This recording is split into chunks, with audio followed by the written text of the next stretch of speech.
Turkish President Recep Tayyip Erdogan takes his presidential oath for a third time, as analysts predict foreign policy will be a priority in Erdogan's bid to make Turkey a 21st century power. We're also likely to see a continuation of this non-aligned, strategic, autonomous idea of Turkey's place in the world. President Erdogan sees Turkey as a rising power. He's built his campaign on this. 21st century, he says, will be the century of Turkey. And that Turkey is not a loyal, card-carrying member of the transatlantic community.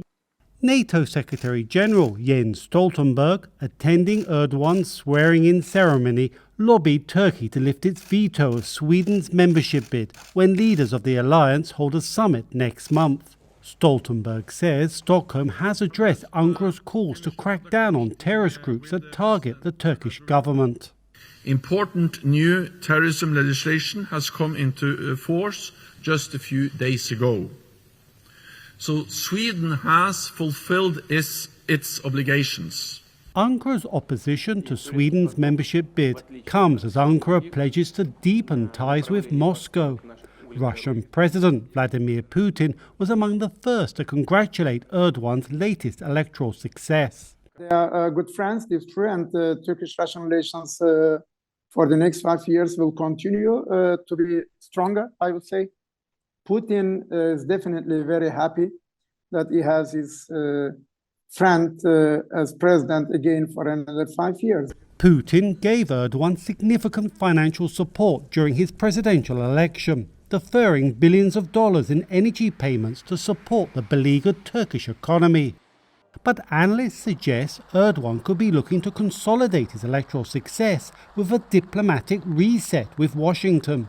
Probably Erdogan and his associates will seek a reinvigoration of the relations between the two countries on the basis of a better reception of Erdogan in Washington, D.C., probably an official visit.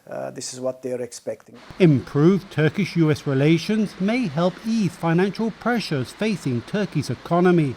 But some analysts warn that the poor chemistry between the country's two leaders remains an obstacle. Turkey is a challenge for Washington, and it will continue to be a challenge. The relationship is less than ideal. In fact, it's pretty dysfunctional. It starts at the top with Presidents Erdogan and President Biden hardly talking or hardly ever meeting.